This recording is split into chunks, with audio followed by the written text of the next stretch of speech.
करा तरमा कब खोलना तोहार आवता लागे मिल गइल बदुसर कोनो यार कब खोलना तोहार आवता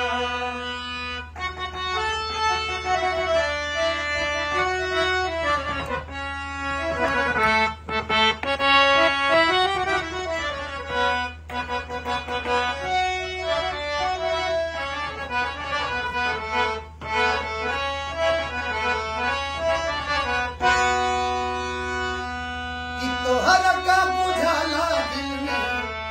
हमरा आग लगला के जीत जी मुआ देलू अपना तू पगला के कि तोहर का बुझाई दिल में अरे हमरा आग लगला के जीते जी मुआ देलू अपना है पगला के कि तोहर का बुझाई दिल में हमरा याद लगला के जीत जी मुआ देलू अपना तू पगला के कि तोहरा चलते अब तनिको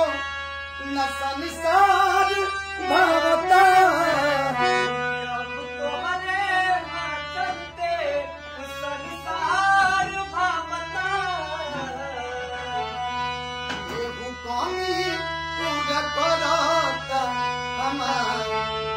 तब भूलना तोहार आवता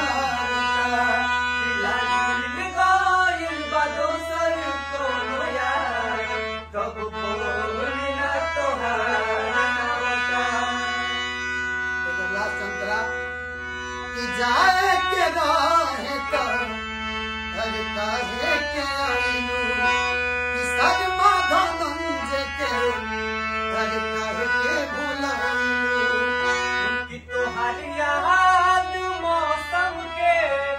बार बार आवता ओ बारी बारी आवता एहू कमी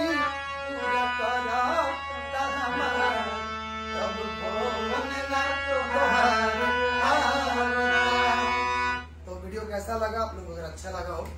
तो आप सब लाइक कमेंट शेयर जरूर करें।